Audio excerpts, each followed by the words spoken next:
ಮಟ್ಟಣ್ಣವರ ಒಂದು ಫೋಟೋ ಹಾಕಿದ್ರಿ, ಒಳ್ಳೆ ವೀರಪ್ಪನ ನಕ್ಸಲೈಟ್ ಇದ್ದಂಗೆ ಕಾಣ್ತಾ ಇದೆ ಅದರಲ್ಲಿ. ಎಲ್ಲಿಂದ ಹುಡುಕಿದ್ದೀರಿ ಅಂತ ಗೊತ್ತಿಲ್ಲ ನನಗೆ, ಅಥವಾ ಪಿಕ್ಚರ್ದ ಅವನದು ಪಿಕ್ಚರ್ ಏನೋ ಇದೆಯಾ, ಆ್ಯಕ್ಟ್ ಮಾಡಿದ್ನ ಅಂತೆ. ಈಸ್ ಆ್ಯಕ್ಟಿಂಗ್ ನಾವು ಫೂಲಿಂಗ್ ಅಸ್.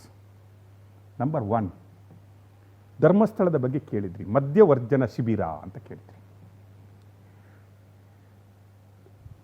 ಕರ್ನಾಟಕದಲ್ಲ, ಭಾರತದ ಹಲವು ಕುಡುಕರನ್ನು ಕರ್ಕೊಂಡೋಗ್ಬಿಟ್ಟು, ಕುಡಿಯುವ ಚಟಕ್ಕೆ ಬಲಿಯಾದವರನ್ನು ಕರ್ಕೊಂಡೋಗ್ಬಿಟ್ಟು, ಫ್ಯಾಮಿಲಿಗಳು ಬೀದಿಗೆ ಬೀಳಬಾರದು ಅನ್ನುವ ಹಠ ಇಟ್ಕೊಂಡು ಎಷ್ಟೋ ಜನಗಳನ್ನು, ಸಂಸಾರವನ್ನು, ಕುಟುಂಬವನ್ನು ಉಳಿಸಿದಂತಹ ಕೀರ್ತಿ, ಹೆಗ್ಗಳಿಕೆ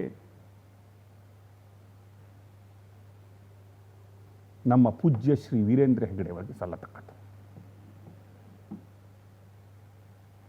ಈ ಮುಟ್ಟಾಳ ಕುಡ್ಕ, ನಾನು ವಿಡಿಯೋ ಕೊಡ್ತೀನಿ, ಇವನು ತೊದಲಿ ಮಾತಾಡುವುದನ್ನು ಕೊಡ್ತೀನಿ, ಅವನು ತೋರಿಸು ಅಂತ ಹೇಳಿ. ಇವನು ಕುಡ್ದಾದ ಮೇಲೆ ಹೆಂಗೆ ಮಾತಾಡ್ತಾನೆ ಅಂತಲೂ ಕೊಡ್ತೀನಿ. ಓಕೆ, ಅವರ ಫ್ಯಾಮಿಲಿಗೆ ಇವನು ಬಾರ್ಗಳಲ್ಲಿ ಸಿಗ್ತಾರೆ, ಪಬ್ಗಳಲ್ಲಿ ಸಿಗ್ತಾರೆ, ಡ್ರಗ್ಸ್ ತಕ್ಕೋತಾರೆ. ಇಡೀ ಸಮಾಜವನ್ನೇ ಉದ್ಧಾರ ಮಾಡಬೇಕಂತ ಹೊರಟವರು ತಮ್ಮ ಮನೆಯ ಮಕ್ಕಳನ್ನು ಬೀದಿಗೆ ಇವಂತ ಅಪ್ಪ ಅಮ್ಮ ಬಿಟ್ಟಂಗೆ ಬಿಟ್ಟಿಲ್ಲ ಅವರು ಅಂತ ಅನಿಸುತ್ತೆ ನನಗೆ. ನಾನು ಅದರ ಮಧ್ಯೆ ಪುನೊಮ್ಮೆ ಯಾಕೆ ಕೇಳ್ಕೊಳ್ಳಿ ಅಂತ ಹೇಳಿದೆ ನೋಡಿ, ಹಲವು ಸ್ಟೋರಿಗಳನ್ನು ಕೇಳಿದೆ. ನಾನು ಹೇಳಿದಲ್ವ, ಸೌಜನ್ಯ ಯಾಕೆ ಬೇಕು ಅಂದರೆ, ಹೆಣ್ಣು ಮಕ್ಕಳ ವಿಷಯ ಕಟ್ಕೊಂಡು ಹೆಣ್ಣು ಮಕ್ಕಳನ್ನು ಧರ್ಮಸ್ಥಳದ ಆ ಭಕ್ತಿ ಭಾವನೆಯಿಂದ ಹೊರಗಿಡಬೇಕು ಅನ್ನೋದು. ಸೌಜನ್ಯನಿಗೆ ನ್ಯಾಯ ಕೊಡೋದಲ್ಲ. ನೋಡಿ, ಇನ್ನೊಂದು ಸ್ಟೋರಿ ನೋಡಿ. ಯಾವುದೋ ಒಂದು ಹೆಂಗಸು, ಅದು ಇವಳು ಬರಲ್ಲ, 45 ವರ್ಷದ ಹೆಂಗಸು, ಇವನು ಪ್ರೆಸಿಡೆಂಟ್ ಡಾಕ್ಟರ್ ಬಿ ಇದಾನಲ್ಲ, ಪೊರ್ಕಿ ಗ್ಯಾಂಗಿನ president doctor B Mahesh Shetty ಮನೆಗೆ ಬಂದು, ಅಣ್ಣ ನ್ಯಾಯ ಕೊಡಿಸು, ನನ್ನ ಹೆಸರು ಹೇಳ್ಬೇಡ, ನನ್ನ ಕತೆ ಹೇಳ್ಬೇಡ, ನಾನು ಧರ್ಮಸ್ಥಳಕ್ಕೆ ಬೇಡ್ಕೊಂಡೆ, ಹರಕೆ ಬೇಡ್ಕೊಂಡೆ, ನಂದು ಕೆಲಸ ಆಯಿತು, ನಾನು ಏನು ತುಲಾಭಾರಕ್ಕೆ ಹೋದೆ. ತುಲಾಭಾರ ಅಂದರೆ ಅವಳ ಬಾಡಿಯಷ್ಟು ವೆಯ್ಟ್ನಷ್ಟೇ ತೂಕದ ತೆಂಗಿನಕಾಯಿ ಕೊಡ್ತೀನಿ ಅಂತ ಹೇಳಿದೆ. ತೆಂಗಿನಕಾಯಿ ಕೊಡುವಾಗ ಧರ್ಮಸ್ಥಳದ 1.25 ಕೋಟಿ ಲಕ್ಷ ಕೋಟಿ ಬೆಳೆ ಬಾಳುವ ಧರ್ಮಸ್ಥಳದವರು ಆ ತೆಂಗಿನಕಾಯಿಯ 2 ಗ್ರಾಮ್ 3 ಗ್ರಾಮ್ದು ಆ ಜುಟ್ಟಿರುತ್ತಲ್ಲ, ಅದನ್ನು ತೆಗೆದುಬಿಟ್ಟು ಹಾಕಿದರೆ ಇನ್ನೊಂದು 4 ತೆಂಗಿನಕಾಯಿ ಜಾಸ್ತಿ ಬರುತ್ತೆ ಅಂತ ಆ ಜುಟ್ಟನ್ನು ತೆಗಿತಾ ಇದ್ರು. ನನಗೆ 100 ತೆಂಗಿನಕಾಯಿ ತಗೊಂಡವಳಿಗೆ ಇನ್ನು 4 ತೆಂಗಿನಕಾಯಿ ಕಷ್ಟ ಆಗ್ತಾ ಇತ್ತು ಜೀವನಕ್ಕೆ. ಅದಕ್ಕೆ ನಾನು ಅವ್ರ ಹತ್ರ ಕೇಳ್ಕೊಂಡೆ, ಸಾರ್ ನಾನು ಕಷ್ಟಪಟ್ಟು 100 ತೆಂಗಿನಕಾಯಿ ತಗೊಂಬಂದಿದ್ದೀನಿ, ಇನ್ನು 4 ತೆಂಗಿನಕಾಯಿ ಜಾಸ್ತಿ ದೇವರಿಗೆ ಹಾಕ್ಬಿಟ್ರೆ ನನ್ನ ಸಂಸಾರ ಬಿದ್ದೋಗ್ಬಿಡುತ್ತೆ ಸರ್, ಏನು ಸರ್ ನೀವು ಅಂತ ಕೇಳಿದೆ.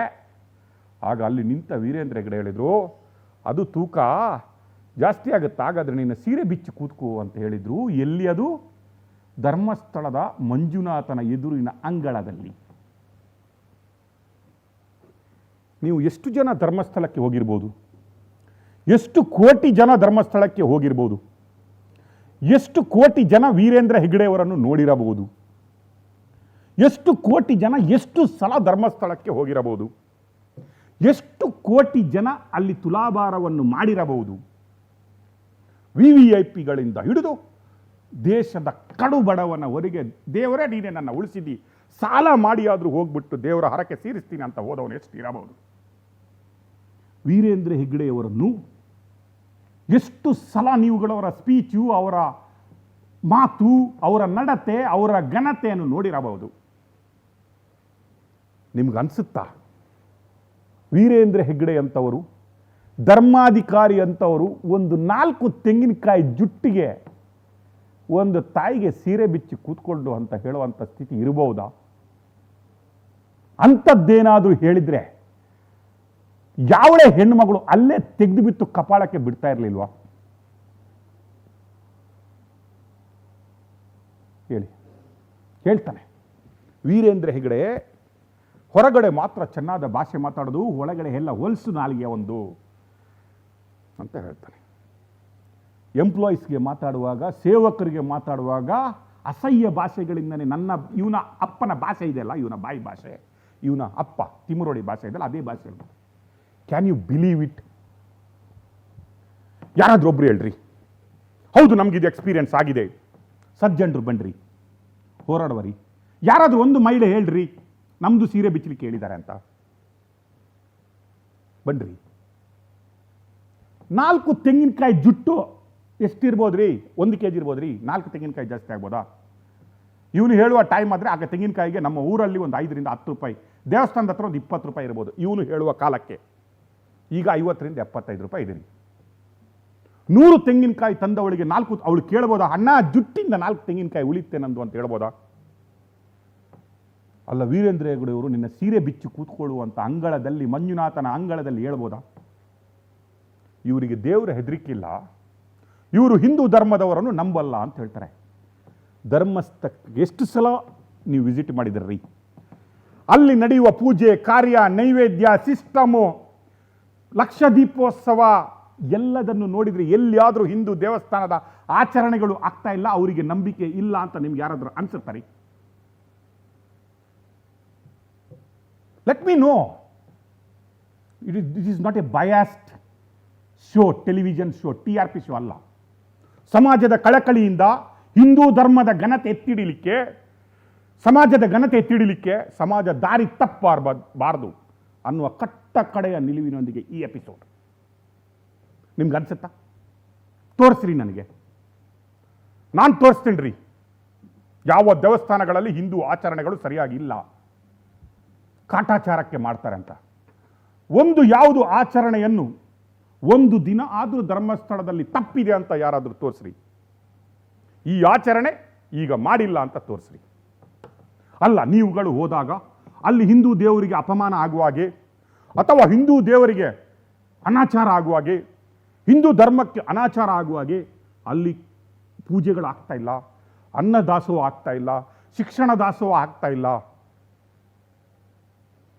ತೋರಿಸ್ರಿ, ತೋರಿಸ್ರಿ. ಅವನು ಸ್ಟೋರಿ ಹೇಳ್ತಾನಲ್ಲ,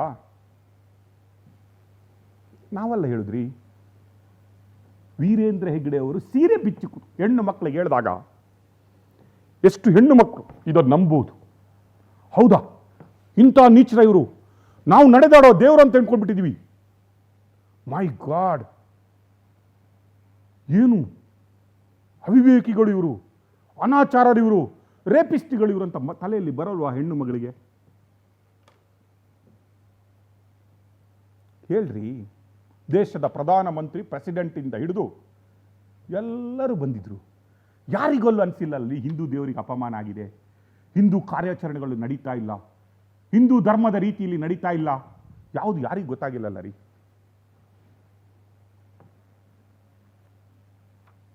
ಯಾವುದು ಹಿಂದೂ ದೇವರ ಬಗ್ಗೆ ಅವನಿಗೆ ನಂಬಿಕೆ ಇಲ್ಲ ಅಂತೆ. ಅವನ ಮುಖ ಕಂಡ್ರೆ ಇವನಿಗೆ ಅಸಹ್ಯ ಆಗುತ್ತೆ ಅಂತೆ.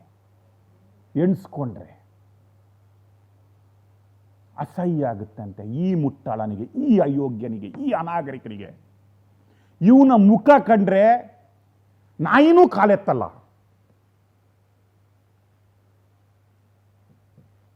ಅದು ಪಕ್ಕದ ಕಂಬಕ್ಕೆ ಹೋಗ್ಬಿಡುತ್ತೆ. ಛೀ, ಇಲ್ಲಿ ವೇಸ್ಟ್ ಮಾಡಲ ನಾನು ಅಂತ. ಅಂಥವನು ವೀರೇಂದ್ರ ಹೆಗ್ಗಡೆಯ ಮುಖ ಕಂಡ್ರೆ ಅಸಹ್ಯ ಆಗುದಂದ್ರೆ ನನಗನ್ಸುತ್ತೆ ಫಸ್ಟ್ ನೈಟ್ ವಿಕ್ಟಿಮ್ ಇವನು ಇರ್ಬೋದು ಅಂತ.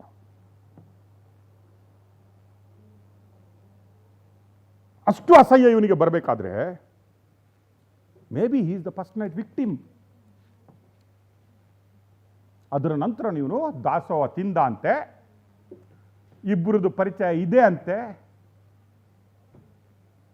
ಅವರು ಕೆಟ್ಟ ಭಾಷೆಯಲ್ಲಿ ಎಲ್ಲರ ಹತ್ರ ಮಾತಾಡ್ತಾರಂತೆ. ಕರ್ಕೊಂಬನ್ರಿ ಪ್ಲೀಸ್.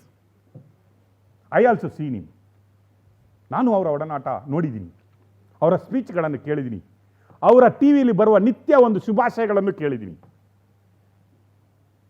ನನಗನ್ಸಿಲ್ಲ ರೀ ಆ ಮನುಷ್ಯನ ಬಾಯಿಂದ ಅಪ್ಪಿತಪ್ಪಿನ ಒಂದು ಅಂತ ವರ್ಡ್ ಬರ್ಬೋದು ಅಂತ. ಇವತ್ತು ಅವರಿಗಿಂತ ಹೋಗಿ ಚಿಕ್ಕವರಿಗೆ ಅವನು ನೀನು ಅಂತ ಕರೆಯಲ್ಲ ರೀ. ಎಸ್, ಒಂದು ಸಂಸ್ಥೆಗೆ ಒಬ್ಬ ಸ್ಟ್ರಾಂಗ್ ಮ್ಯಾನ್ ಬೇಕಂತ ಹೇಳ್ತಾರೆ. ಅಟ್ಲೀಸ್ಟ್ ಅವರ ತಮ್ಮ ಹರ್ಷೇಂದ್ರ ಅವರು ಬೈತಾ ಇದ್ರು ಅಂತ ಹೇಳೋದಕ್ಕಾದ್ರೆ ನಾನು ಒಪ್ಕೋತಾ ಇದ್ದೆ. ಹೌದು, ಅವ್ರು ಬೈತಾ ಇದ್ರು ಏನೋ. ಸಂಸ್ಥೆ ನಡಿಬೇಕಾದ್ರೆ ಒಬ್ಬ ಸ್ಟ್ರಿಕ್ಟ್ ಪರ್ಸನ್ ಬೇಕು, ಅಮಿತ್ ಶಾ ಬೇಕೇ ಮೋದಿ ಇರುವಾಗ ಅಂತ ಅಂದ್ಕೊಂಡ್ಬಿಡ್ತಾ ಇದ್ದೆ. ಬೈದಿರ್ಬೋದು, ಸಿಟ್ಟಲ್ಲಿ 4 ವರ್ಡ್ ಬೈದಿರ್ಬೋದು ಅಂತ ಅಂದ್ಕೊಂಡ್ಬಿಡ್ತಾ ಇದ್ದೆ. ಎಲ್ಲರೂ ಹೇಳ್ತಾ ಇದ್ರು ಅವ್ರಿಗೆ ಸಿಟ್ಟು ಜಾಸ್ತಿ ಅಂತ ಹೇಳ್ತಾ ಇದ್ರು, ಒಪ್ಕೊಂಡ್ಬಿಡ್ತಾ ಇದ್ದೆ. ಏನೋ ಬೈದಿದ್ರೇನೋ ಇವ್ರಿಗೆ ಬೇಜಾರಾಗಿದೆಯೋ ಅಂತ ಒಪ್ಕೊಂಡ್ಬಿಡ್ತಾ ಇದ್ದೆ. ಆದರೆ ಧರ್ಮಸ್ಥಳದ ಮಂಜುನಾಥನ ಎದುರುಗಡೆ ವೀರೇಂದ್ರ ಹೆಗಡೆ ಸೀರೆ ಬಿಚ್ಚಿ ಕೂತ್ಕೊಳ್ಳಿಕ್ಕೆ ಹೇಳಿದರು. ಆ ತಾಯಿನು ಮಹಾತ್ಮೇನು ಕರ್ಕೊಂಬನ್ನಮ್ಮ ಒಮ್ಮೆ, ಬಾಮ್ಮ ತಾಯಿ, ಎಲ್ಲಿಯಾದರೂ ಟಿ ವಿ ನೋಡ್ತಾ ಇದೆಯಾ ನೀನು, ಇಲ್ಲಿಗೆ ಬಾಮ್ಮ, ನಿನ್ನ ಪಾದ ಹಿಡ್ಕೊಂಡಿಲ್ಲಿ ಬಾಮ್ಮ. ನಿನಗೆ ಮಹೇಶ್ ತಿಮರೋಡಿ ದೊಡ್ಡ ಜಡ್ಜ್ ಆಗಿದ್ರೆ ಅದಕ್ಕಿಂತ ದೊಡ್ಡ ಜಡ್ಜ್ ಹತ್ರ ನಾನು ಕರ್ಕೊಂಡು ಹೋಗ್ತೀನಿ, ಬಾಮ್ಮ ಬಾಮ್ಮ ತಾಯಿ, ಮಹಾತಾಯಿ ಬಾ, ನೀನು ದರಗಿಳಿದು ಬಾ, ಮೇಲೆ ಏನಾದರೂ ಹೋಗಿದ್ರೆ ದರಗಿಳಿದು ಬಾ, ಸೌಜನ್ಯ ನಿನ್ಗೆ ಆ ಶಕ್ತಿ ಕೊಡ್ಲಮ್ಮ, ದರಗಿಳಿದು ಬಾ ಅಮ್ಮ ನೀನು.